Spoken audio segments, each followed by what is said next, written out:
once I got more confident in what I was doing, like it led to me being more open to admitting when I was doing something wrong. Honestly, when I Right. was maybe lacking confidence or whatever, like, I was probably just like maybe a little bit more defensive, honestly. But now it's like, I'm confident what I'm doing. I know I'm going to keep on improving. It's like the journey never ends. But I'm just really open now to trying to take things away about what I can improve on. Welcome to Behind the Knowledge, a best hour podcast where we dive deep into the lives and stories of inspiring coaches from all walks of life. The two hosts of this show are me, Pat Barber, and my good friend and fellow coach, Todd Akuto.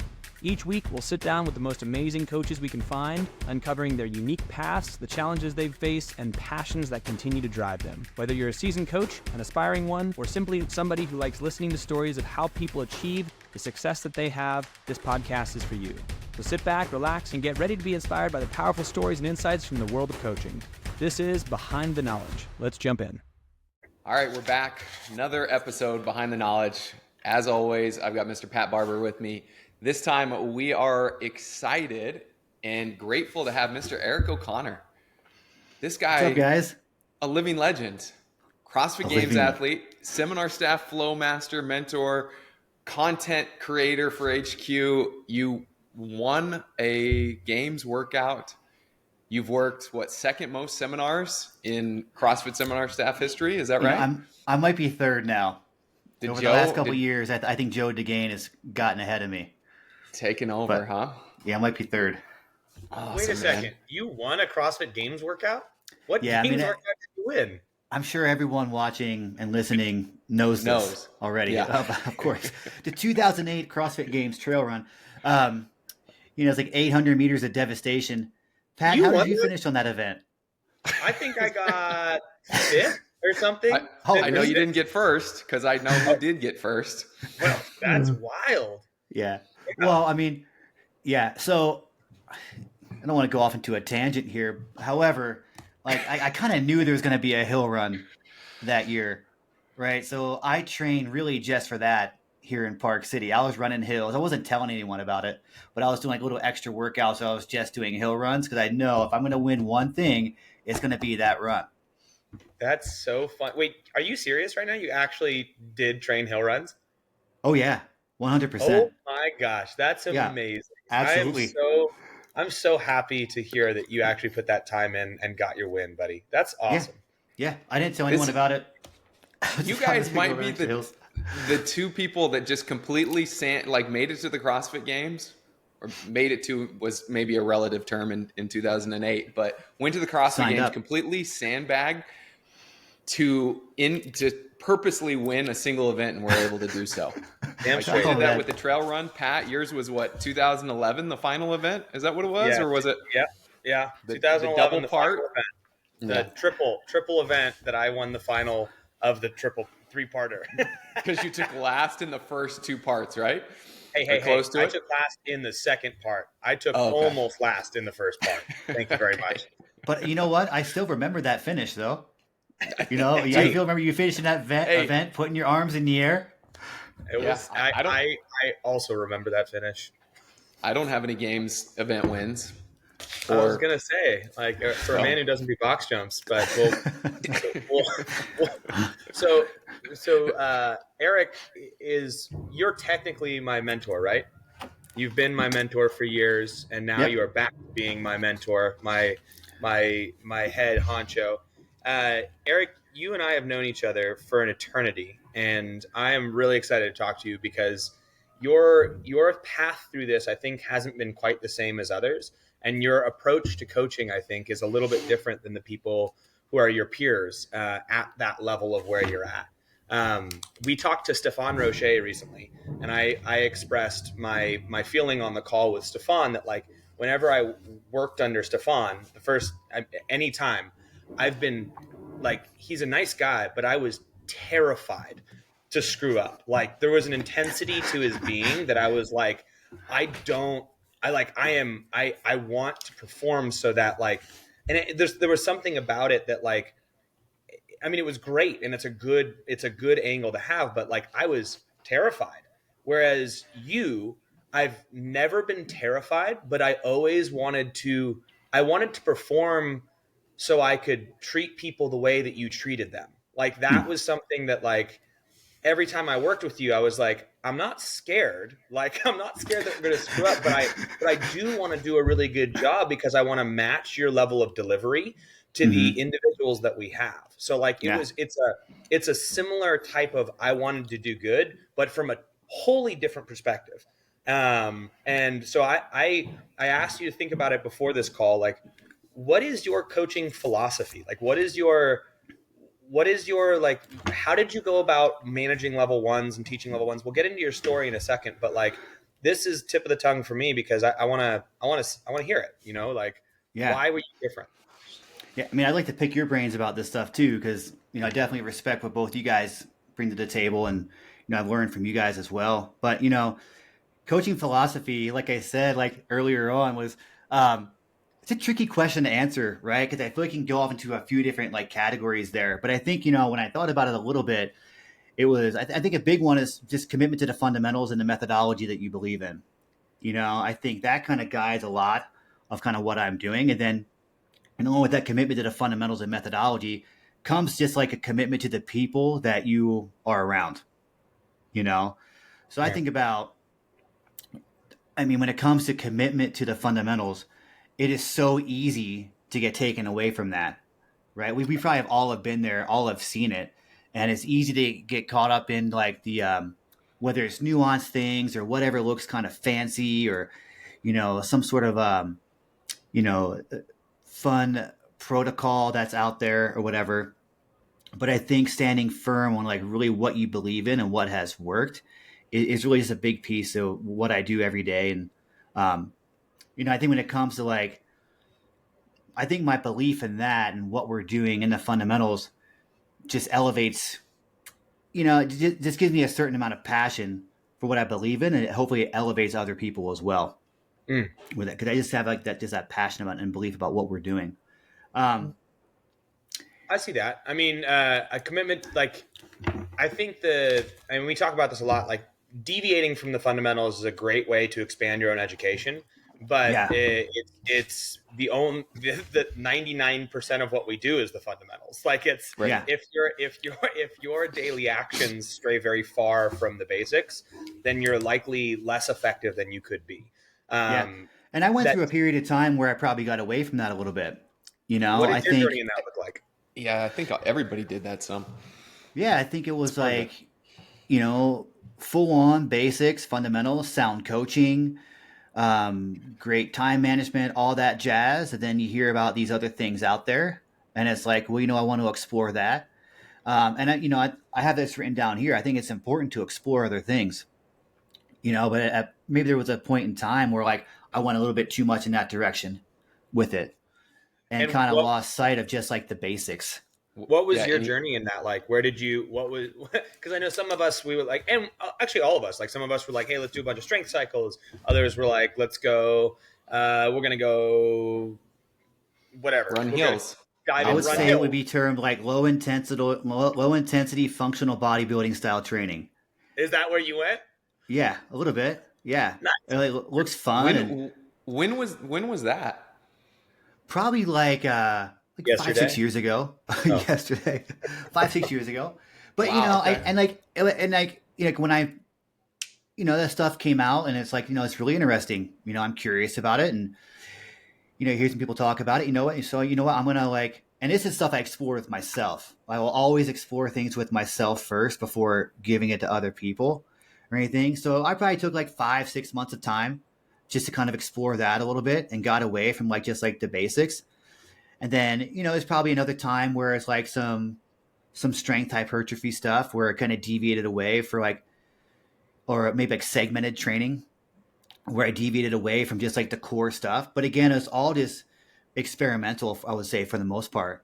And then what I learned from that, and what I think is important, is that by doing that stuff, it made me recommit to just the fundamentals and the stuff that I know that works, you know? But I think, you know, if you're questioning something and it looks interesting, try it out. And I had that as part of my coaching philosophy. You know, I think part of our time should be spent experimenting with it. If you don't experiment, you don't learn. If you don't experiment, you're not going to be able to answer questions effectively when people have it. Yeah. So You now can't I go ahead. Go Sorry. ahead. No. No, I have I saw this recent post by this strength and conditioning company called Altus. I think they primarily revolve around speed training. And it had this thing out there where it's like, 75 to 80% of my programming, what I do is going to be what I know that works. I know the 75, 80%. I know that this stuff works. About 10 to 15% of the time, whatever, is stuff that I think is going to work. It's like it's been backed up a little bit. Other people have done it, have some little results, might be some research. And then 5 or 10% experimental. It's like you're just guessing. Like you saw this stuff, you want to try it out and see if it's effective or not. And that's kind of where I've gone to. So I've gone less with like going overboard away from the fundamentals because I experimented enough. I know the fundamentals and like the CrossFit methodology works. And now I have a little bit of time where I play around with some other things. That to me sounds like an investment strategy. I'm going to put most of my money in EFTs and that, and then I'm going to play with Dogecoin a little bit, or the Pat Barber coin, or whatever other crypto things going on. Just enough to maybe hit a rocket ship, find something new. But So go ahead. Sorry. It's like, to your point, if all you knew was CrossFit and you lived and breathed that and you never explored anything else, it's hard to have any perspective and not be just simply dogmatic on what you're covering. It's like you've got to go in those other places to realize potentially the value there or the lack of, and then it reinforces the value of the fundamentals. And I know I've gone there. Yeah, well, and the reason why I got started with CrossFit in general was experimentation. I had another certification. I had another like things I was doing before CrossFit, and I thought CrossFit was stupid when I first saw it back in 2006. I was like, this is dumb. It's just random workouts for, done just to make me puke. But I love that part of it, honestly. But once I really tried to learn about it, and I was like, I'm going to give this stuff 6 months and see like what happens. I was blown away by the results. And then seeing when I implemented this stuff with other people, the results that they got, which quite honestly, we didn't think were possible. The results we're getting with people, then it maybe just a big time believer and commitment. Well, I think one of the beauties of everything we're talking about is when you commit to the basics, it's not necessarily the basics of, you can, and we're framing it in the basics of the movements and the training that you're doing. But actually, like as a program, as CrossFitters, we're not committed to the program. We're committed to the adaptation to the program, right? Yeah. So our larger commitment is the change that we're getting and the success that we're having. So if you keep that as your North Star at all times, you can experiment as much as you want, as long as the North Star is always not the program. And I think that's where some people go awry, is they have a concept of what CrossFit is in their head, and they're dogmatic about that, and they don't vary at all. They don't even try new things, and they're like, everything else sucks. What we do program wise, this is exactly it. When in reality, it should be about the adaptation. We're like, okay, what are we looking to achieve? And through CrossFit, we're looking to achieve fitness, and a very specific fitness. So like, are there ways that we can look at other programs and say, hey, this might help us improve fitness in this way?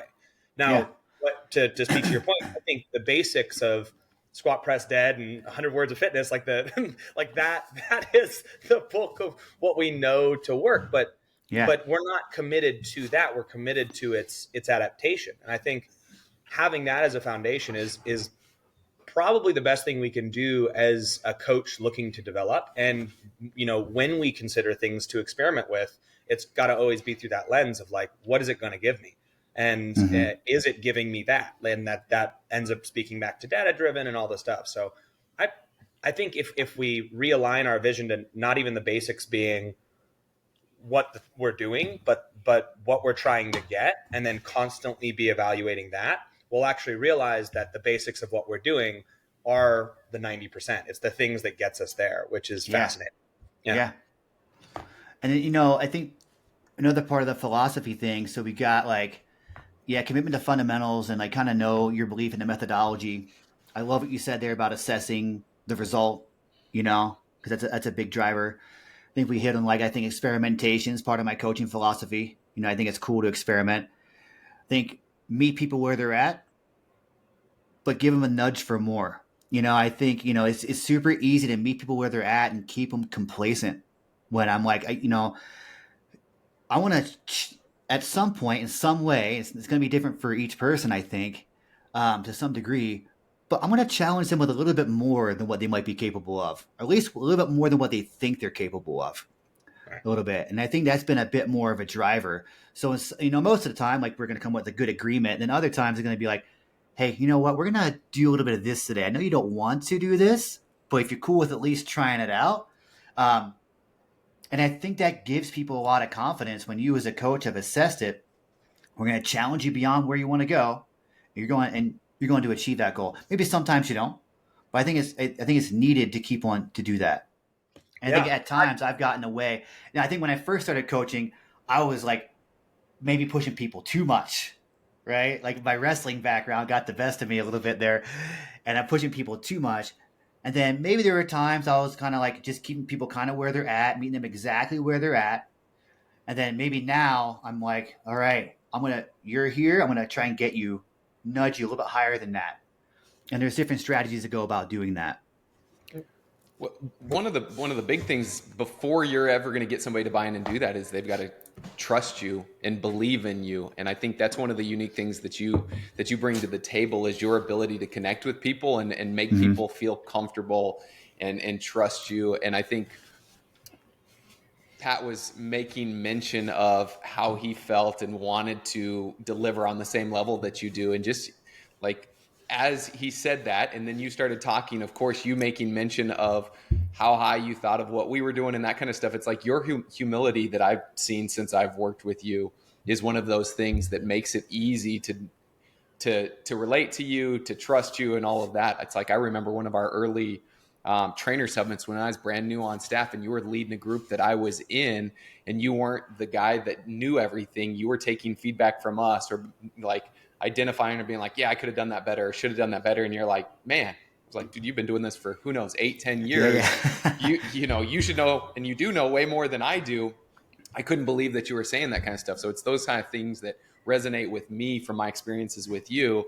And I think that goes a long way in what you were talking about, being able to get somebody to feel safe and comfortable with you. And that's what allows you to give them that push to be like, I know you don't like this. I know maybe you don't want to do this, but I'm going to push you in this direction because I know this is where you need to go. And if somebody doesn't trust you, they're not going to do it. They're going to push back or whatever. But clearly you've got the ability to get them there, which is unique, and not every coach has that. Yeah. Thanks. I also think, with what you're saying there, I think like one thing I've been good about, and I think a lot of people on our seminar staff are too, is like there's always a genuine wanting to get better, right? It's like I always have this impression that like it could be better. Like I give a lecture for the 400th time. You know what? I probably could have done it a little bit better. And I can always usually take away one or two things to be like, I could have changed this up. I could have delivered this part of the lecture in this manner or whatever. And, I think maybe there was a time where maybe I wasn't so open to that, or I feared that a little bit. But I think just being open to it and acknowledging, potentially in front of other people, like, hey, here's what I did right. Here's the things I could do better. That allows other people to do the same, to make some mistakes, and no, like it's okay, especially if it's not anything major. It's okay to make a mistake here and there. Let's learn from it and let's just get better next time. I was just thinking about this the other day. It's like this idea of confidence born of competence. So the only way to truly be confident in what you're doing is to be competent in it. And the only way to be competent is by doing it a bunch and failing and being open to changing. And if you have confidence without competence, it's not actually confidence. It's either arrogance or stupidity. You're either dumb or you're arrogant. And either way, you're probably a low performer relative to what you could be. And the only way to get better is to keep trying and failing and learning from that failure. So like we want to eventually build confidence through competence, through being and doing it. And I think that process starts really big of like, there's so much we could get better at, but we can simultaneously, even if there is so much we can get better at, be like, I know these 5 things. And that's kind of goes back to sticking to the basics. It's like, I know below parallel is good. I know a neutral spine is good. I know knees tracking toes is good. And you like go out there with your very simple rubric and you're like, I'm going to stick true to these basics.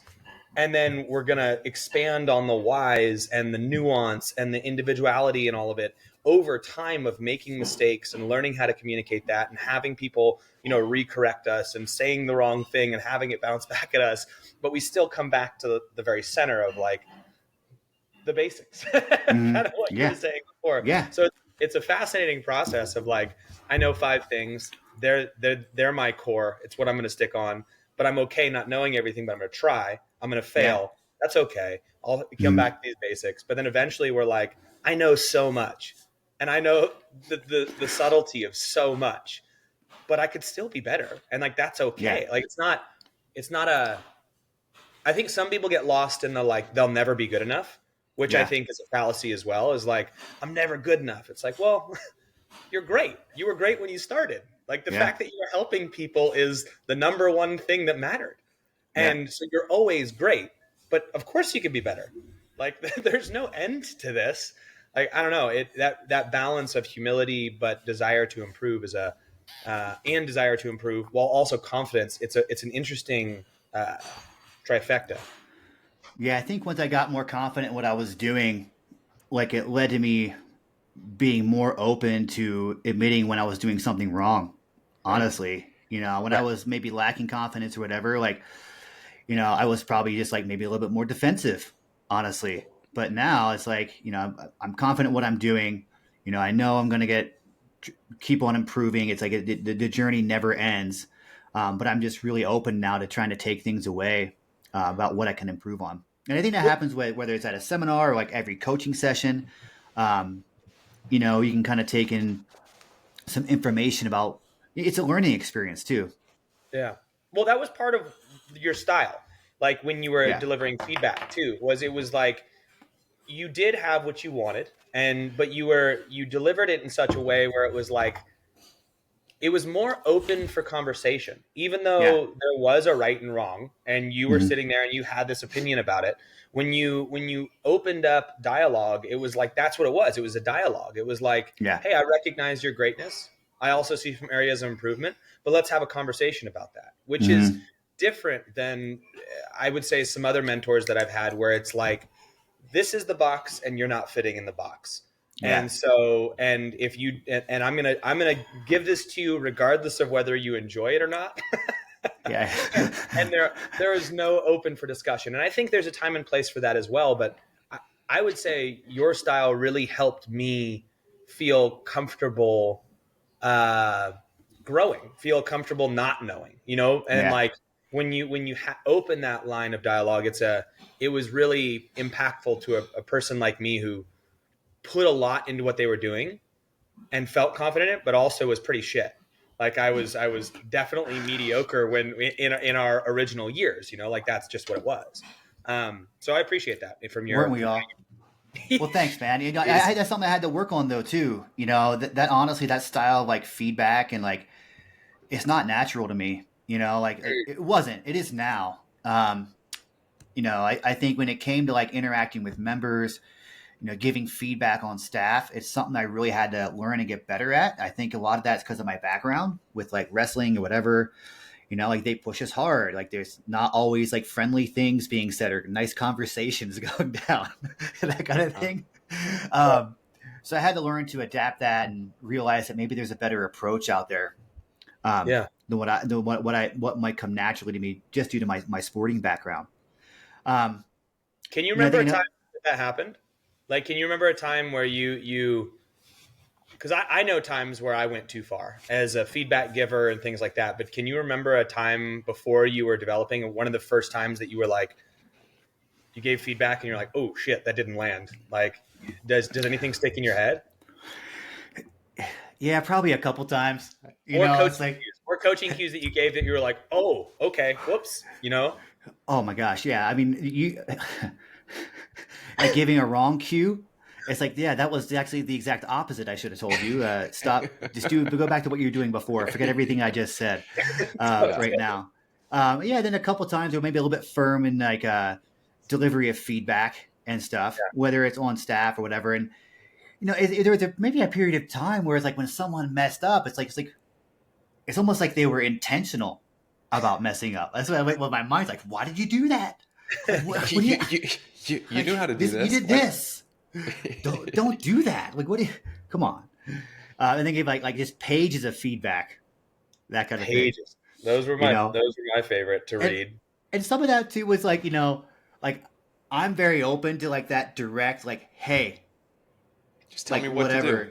I'm fine with that, and not everyone is, and that's okay. That's 100% totally fine. It's part of like being a leader, right? You got to adapt your style a lot of times based upon who you're working with. Still being yourself, but you have to adapt, be able to adapt a little bit. I think one thing, Pat, like going back to your coaching philosophy question here, this is the big one that hit home for me, was you got to lead by example. And I think that's one thing I've tried to do, right? One thing I've tried to stick with is leading by example. And I can usually know periods of times where I wasn't, specifically with things like nutrition and like that sort of a thing. So I always feel like leading by example has been something that could elevate people to another level without you having to say anything at all. I felt like that with like my college wrestling coaches, like they were doing like conditioning workouts relative to their ability level. And when I saw when I saw them doing stuff, it's like, well, I have no excuses. It would elevate me to another level. And I think you're hitting that a little bit, if I have been helpful on the seminar staff team with like helping people feel comfortable or trying to do their best or whatever, it might be because I try my best to lead by example, and I try to have it be like, hey, I can't give feedback. I can't have an expectation on Pat if I'm not willing to have that same expectation on myself. How bad is that? And I'm sure you guys have both had this before where you get to the end of a seminar and somebody's giving you feedback on your inability to hit the timeline or going over, and you're like, yeah, I was 3 minutes over. You were 9 minutes over on every one of your things. Like what? Like don't tell me that. You know what I mean? Flowmasters don't have a timeline. Yeah, they get to do what they want, but I have a thing, and you're like, exactly. But that's the situation I was in. It's like, crap. Pat went over the timeline by 18 minutes. Listen, Eric, totally messing me up. Real facts, all right? Just talk about what I say. It was only a 15-minute lecture, and he went over by 18 minutes. But I went over by 19 minutes, so I can't give him so feedback. You can't give that feedback. I can talk about his time management a little bit, and then I have to mention like, hey, just so you know, I messed up too with it. But how can you give that feedback? How can you do whatever if it's like you're not leading by example? If how can you? With nutrition, talk about quality quantity when you're kind of not doing the same thing. That point that you're making of leading by example is just so huge. I honestly, like, as an affiliate owner, like, I feel like 90% of my job is to show up to my 12 o'clock class and do the workout every day and post my score. Like, I feel like that's as big of a role as any class that I coach or any process that I create behind the scenes, because I've got to be the one there doing the workouts and setting the tone and scaling on the appropriate days and doing all of that stuff. And I see that, like, before we went live with this thing, you were making mention on how you're still making sure to teach seminars, even though that isn't a requirement of your job with CrossFit HQ anymore. And it's like, that's it. How can you be here creating content and sharing coaching strategies and ideas and concepts if you're still not out there coaching, doing the thing? And so I just think that's such a huge point to drive home. So many coaches or gym owners or people that are frustrated with what's happening at their gym. My coaches don't do this. And I'm like, cool. What's it like when you coach? Well, I don't coach anymore. All right, roger that. Or when you do coach, you don't do the thing. It's like it's never going to work if you're telling somebody to do something that you're not willing to do yourself. Are you a CrossFit coach who's feeling stuck in their development? You're not alone. Many coaches lack good guidance when it comes to how to develop as a coach. They either don't have strong examples they find themselves around, they may lack support from their gym owner, and they just feel unprepared going into their next credential. That's why we made the Knowledge Pro, to fill that gap. It's a mentorship program built for coaches like you. It uses the Knowledge Daily, our comprehensive video library, as well as extra content that we put directly into the Knowledge Pro on our live weekly calls twice a week to mentor you and get you to the next level of development. We've got progressions, we've got scales, we've got one-off tips and tricks, we've got full coached classes by level 4 coaches so you can see an example of what it means to do this job well. All of that will also be walked through each week on those live calls, so that you have a soundboard to bounce off of and a group of coaches looking to be better to help support you in your endeavors. Coaching isn't just knowing what to do. It's also knowing how to do it. And that takes 2 things. 1, an example, and 2, practice. Practice is on your end. You got to go out there and do it. We can help provide that example and the support with the Knowledge Pro. If you want to know more, click the link below and give the Knowledge Pro a shot. I look forward to seeing you on one of the next calls. It goes back to me it's just honesty. It's like there's that dissonance between what you say and what you do. I think it fundamentally erodes your own well-being. Like if you're saying something that you're not doing, that breaks you down inside, while simultaneously when people watch you, they're like, there's a dissonance there that I can't put my finger on, but I something about that interaction bothers me.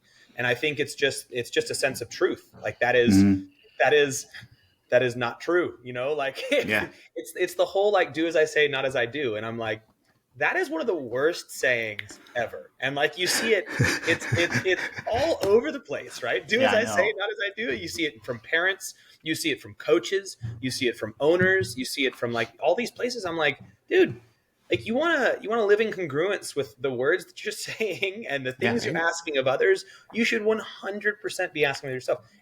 But let me be clear that I think there's times in life where it's like, you can, hey, I want to experiment. I want to do a 6-week strength cycle. And you're telling your CrossFit members to do CrossFit. You can have that back and forth and you'd be like, because there's context there. Hey, I've done CrossFit for 20 years. I want to experiment with doing a strength cycle. Cool. Like there's context there, but like, to fundamentally not do what you say it's just lying. It's a hard one to take seriously.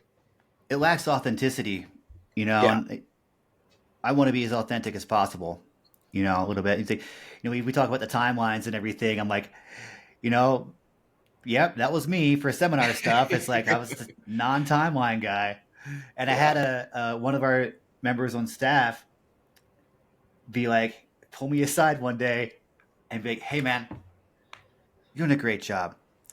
However, you're going to be the guy that no one wants to work with anymore because you're always doing this and this. And I was like, roger that. Okay, got it. Which maybe we'll make a change. We'll make a change. Well, I don't think you were asking for timelines of other people when you were blowing your timelines, though. Like no. that. Yeah. So I would push back on that and say that there are different strokes, and like you as a leader would need to know who you are working with to build the right container for them to thrive. So like take that individual, and I would say, okay, I hear what you're saying. And I'd be like, the next time I work with you, I'm going to show you how well I can nail everything and build this container for you so you can feel safe. That being said, I don't think that's wholly necessary in this. And that's just, I mean, like that's obviously I'm speaking as a person who prioritizes participant experience in a way that makes sense. Well, then that's the conversation we'll have. So like, you know, with that, we don't need to talk about this too much longer or anything. Like, I think it's important to have with like your group or whatever, just like there are acceptable times to deviate and then not acceptable times to deviate. You know, like, and you can talk about what the acceptable times are. Like, you know, when we're talking seminar stuff, it's like, if you're getting great questions, keep going, you know, keep going. I don't care how long it goes. If you're getting great questions from the participants that are really picking your brain and, you know, it's a valuable use of that time, go for as long as you need to. You know, I'll wrap you up when I feel like we need to get wrapped up. Totally. Well, who's it in service to? Is it in service to you or is it in service to them? And exactly. That's the question. And that goes for teaching at a gym too. Yeah. Are you teaching in service to you? Or are you teaching in service to them? Are you elaborating on a concept because it strokes your shit, or is it because it's for them? And I think that's the method that we always have to look back to, is like, is this the best for them? Yeah. You have to clip that. That's a good point. I agree. Okay, well, mark clip there. Good. Got it. Well, I don't know where we were going from there. You derailed me, Eric O'Connor. We've talked about your essentially your coaching theory and process there, but I want to know a little bit more about your coaching journey. Clearly, you've been coaching for CrossFit HQ seminars for a very long time. I know you got a wrestling background. Did you start by coaching wrestling, or did you get in strength and conditioning? Like, where did this thing begin? Yeah. So, in college, I was majoring in fitness management, which basically meant that I wanted to wrestle all the time. So I had this interest in strength and conditioning, back then. And then, I got a certification right after college because I wanted to be like a college or NFL strength and conditioning coach. And I needed that credential to pursue that path a little bit. And the more I kind of dug into it and looked at it, I don't think that's what I want to do. It seemed like there's a lot of politics involved with that. It seemed like your schedule really sucks and that kind of thing. So honestly, I was kind of aimless for a while. I started teaching PE and that sort of thing. That was great. And then, I heard about CrossFit, was skeptical at first, fell in love with it, started experimenting with it on like wife and that kind of thing. When she thought of it too, a little bit. She was probably like my first client. And then, started getting involved with like some classes with Chris here when he opened up the affiliate. And then, it's kind of evolved from there. Seminar staff team, like 2 or 3 years later, I think went through the internship process.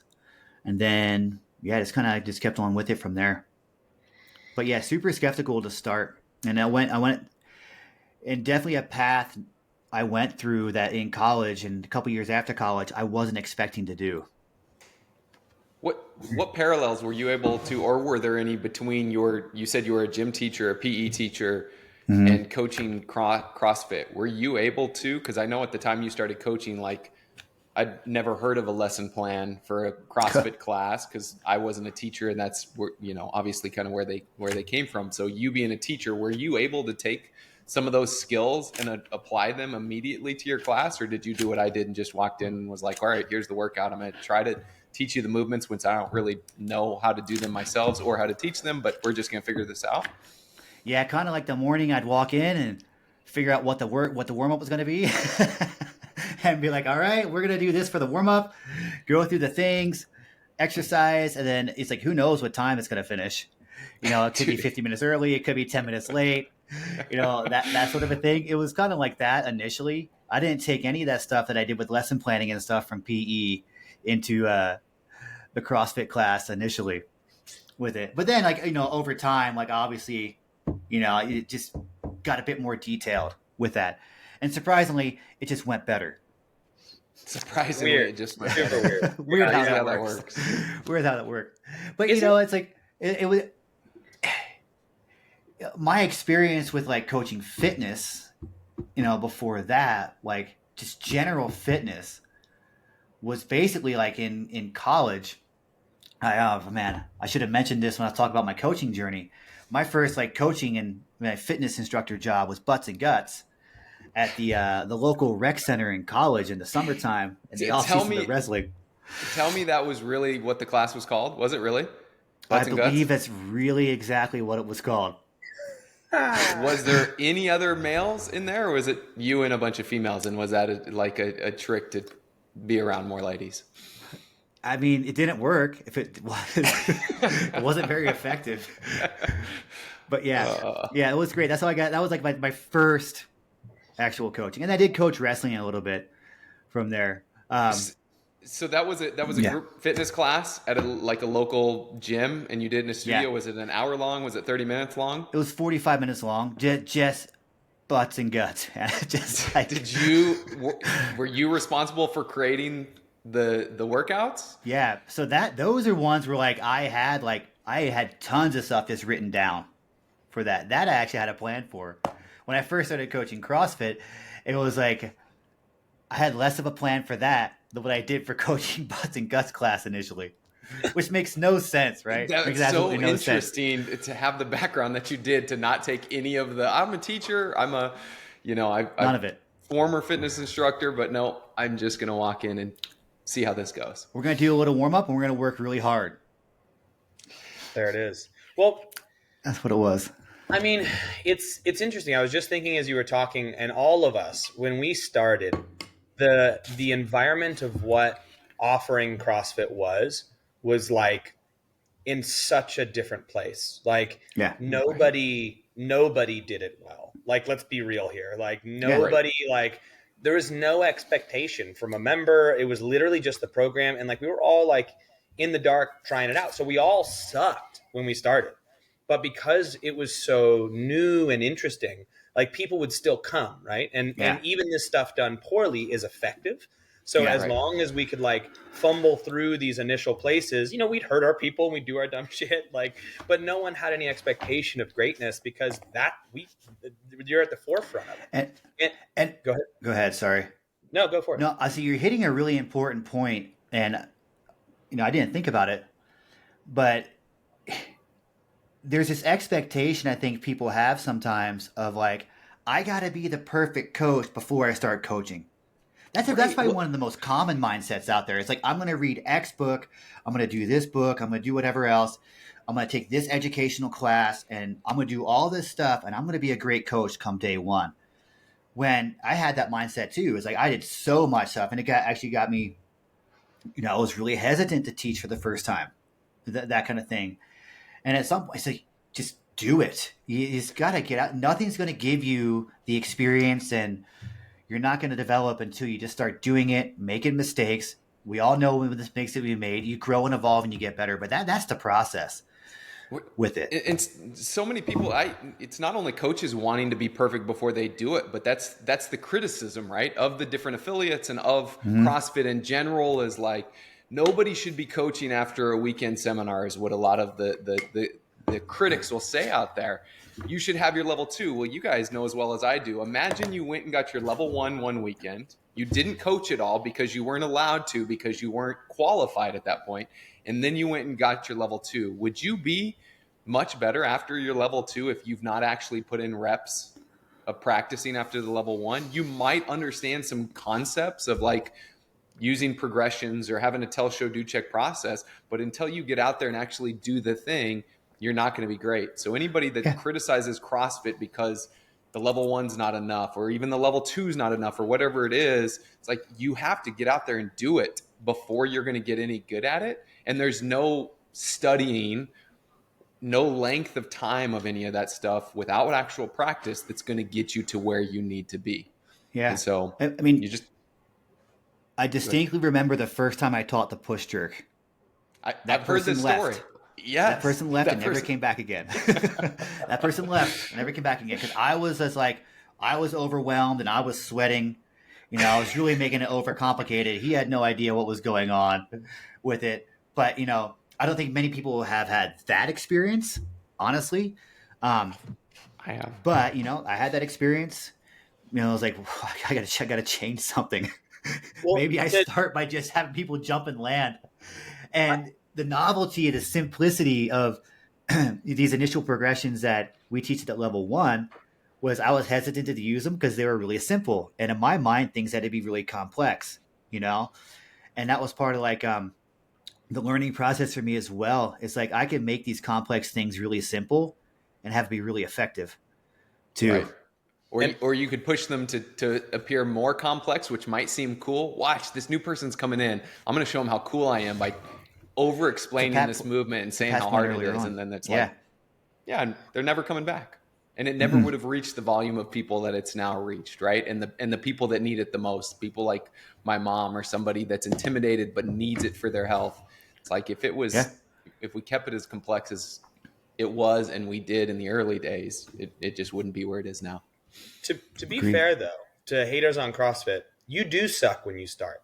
Like, that's just the reality. So, like, I want, like, when people are like, you can't be a good coach after a weekend, it's like, yeah, no shit, man. But like, nobody, like, to hear what Eric and Todd are saying right now, nobody's being like, yeah, you're great. But the only way to be great is to do it.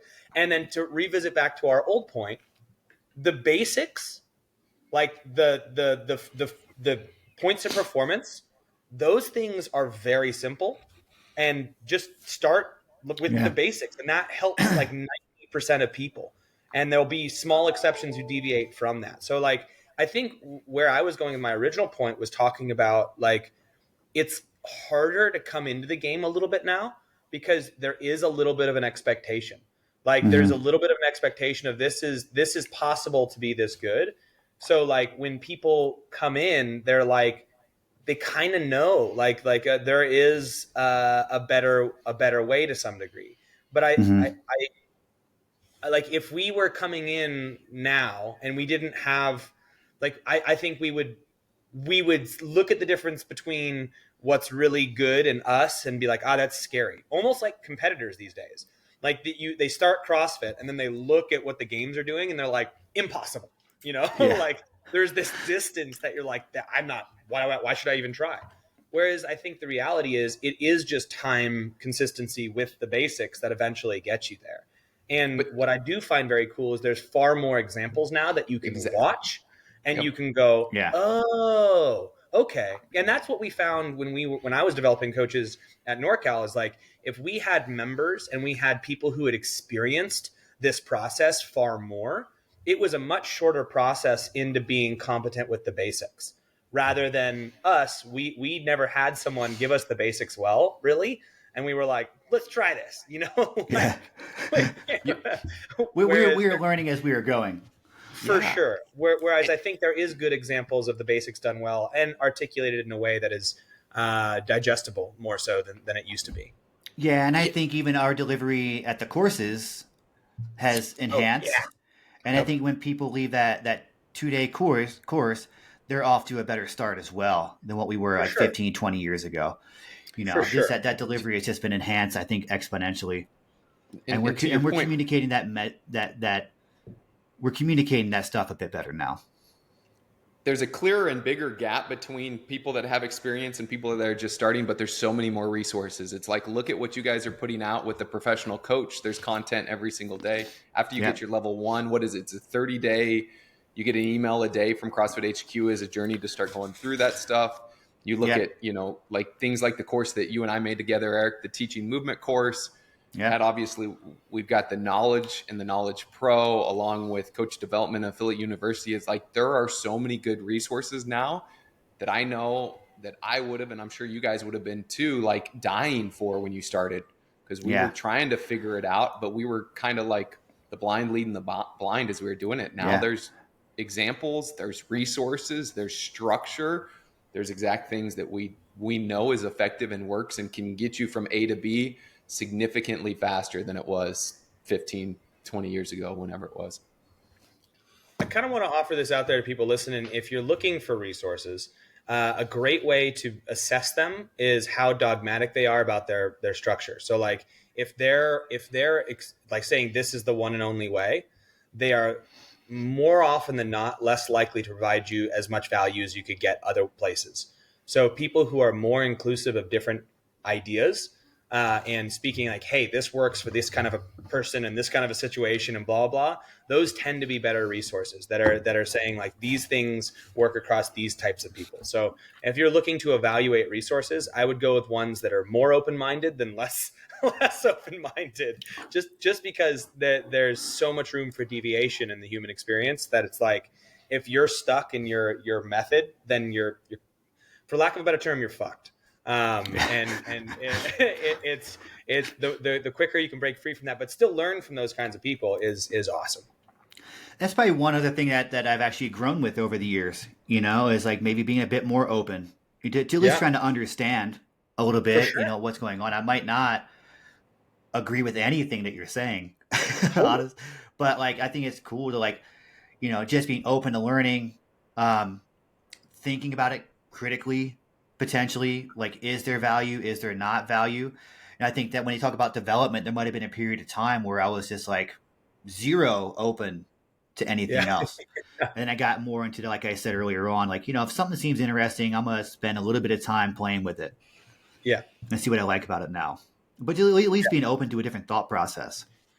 And I think what I always go back to the saying of like, believe extremely strongly in what you do, but don't believe so strongly that you can't see past it to a greater truth. And you're like, Mm-hmm. you want to be firm in your belief structure and be like, I believe in this, but never be closed-minded in the sense that someone presents something that's more compelling. And you're like, huh, I'll listen to you. Like, I'll listen to anyone. I'm genuinely curious. Like, I love people who come and like, they speak with such force about this is how it is. And, unfortunately, in today's day and age, there's so many charlatans that are simply trying to sell you stuff. Everywhere. And you're like, and they're everywhere. And like, all they're trying to do is slaying their goods. And it's like, you have to be kind of educated to fiddle with that. And that's kind of the thing I want people to go out in the world with is like, you should have a belief structure. And if something challenges that, you should be like, well, where's the value here? But like, but look deeper. Like, always just look a little deeper to see who this person is and what other stuff they're saying. Because there might be some awesome truths, but it's the information age of like, people are just trying to get attention and sell shit, which is unfortunate. But at the same time, I don't know. It's just the reality of where we're at.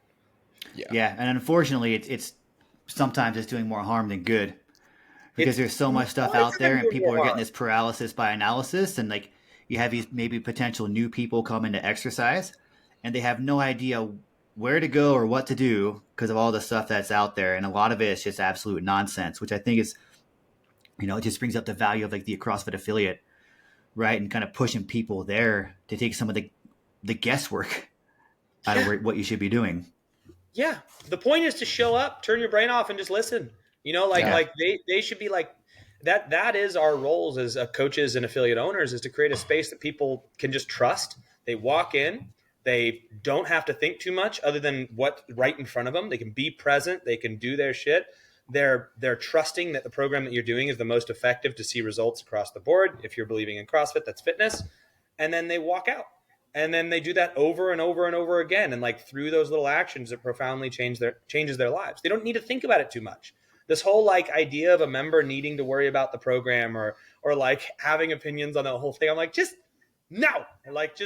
create a space that they just trust you and they're confident and they're like, and then when they ask you a question, you're like, here's what it is. If you're extra curious as a human, here's the answer. But come on, jump back in, pick up the bar, let's go. Because like, that's really what it is. I don't know. Mm-hmm. Yeah, couldn't agree more. Well, cool. Eric, this was fun, man. Yeah, man. Thanks, tell guys. Tell us what you're working on nowadays and where people can go to learn more about you or about what you're working on. Man, I am absolutely absent on social media. You and me both. I don't think I've posted anything on social media in like 3 years or so. So I mean, I'd like to actually post more. I think I should probably get back into putting some stuff out there a little bit. But right now, the large part of my work is with the professional coach through CrossFit. Just that weekly publication, helping to facilitate and get out content on that end. Still, helping with refreshing some level 1, level 2 content. That's a part of the job, and a few other things along the way. But that's what I'm doing currently. But yeah, nothing much else than that. Dude, I want to tell this last story, like the type of Flowmaster that Eric is. You gonna talk about pirates again? Heck yeah, we're gonna talk about pirates. If we were at a seminar in Texas, and participant experience is great because when people are having a good time, they tend to learn better. And a good time is different for different people, but there was this gig where he just got everyone bought in so hard to what we were doing. I don't even remember what we did, but like, we just created somewhat of a pirate theme somehow throughout the gig to where, and everyone, we had this is like a 35, 40 person gig. Everyone was bought into it. Like, we would, be up at the board and something would have an R and be R, like it'd go off. And maybe he pulled some pirate jokes that were super dad jokes that were lame. And but they got everyone out of their heads to just be there and learn. And I think it was a level 2, right? It was a big level 2. And in then Austin, or in San Antonio, I think. San Antonio. And then we go off to lunch and we do our workout. And the lecture room was this separate room that we would go into. It was kind of the front entryway.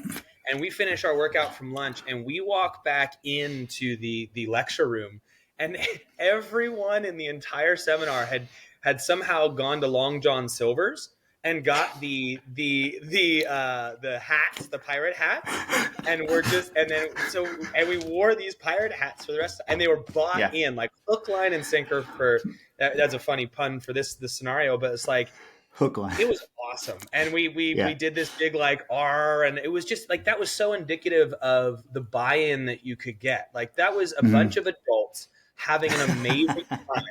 Like think about what they took from that. Like there was so many little nuggets, but like that to me is one of my favorite memories of just like we walk back in. They've all got pirate hats on. You and I are dying laughing. We put our pirate hats on. We film a video. It was simply for the experience there. Like it wasn't like we're going to create this for social media and blah blah blah. It was like that's what we're doing is we're trying to provide an experience, and these people were so bought into that. So that's Eric O'Connor to me, is like 30 random adults bought into a pirate experience. Just a big pirate. There we go. Yeah, man. They didn't learn anything that whole entire weekend, but they had a great pirate experience. They had a couple. But in reality, let's take this, and we can leave it on this because I think this is fine. You don't take a ton of education from a 2-day course. You take a paradigm shift into what you're trying to do for the future. So you walk in, you get slapped in the face with information. You might write down a couple bullet points, but your vision and your lens that you view everything else with shifts. And then from that, you head that direction. And that's the point of the course, is to shift your paradigm to then have a better direction for the future. So did those people walk out of there with a better paradigm? I guarantee you they did. And I guarantee you, like, you know, they were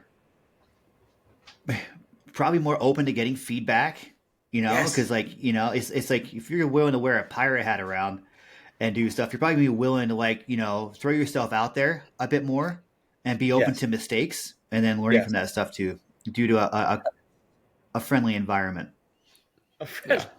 A ruckus adventure. Okay. Gosh. Well, thanks, man. We'll find you. We'll look for you, the professional coach, and thank you for being here, bud. Yeah, appreciate you guys. Thank you. Yep. Thanks for checking out this episode of Behind the Knowledge. Now, if you want help developing your coaching and to learn from us directly, check out the Knowledge Pro. There we host live calls with our coaches every week where we discuss content together and work on skills to improve our on-the-floor coaching ability. To learn more, you can head over to besthouroftheday.com/the-knowledge. And if you found this content helpful, we're going to be releasing new episodes every week, so subscribe to the podcast and share it with a friend. Thanks again for listening, and we look forward to seeing you again next week.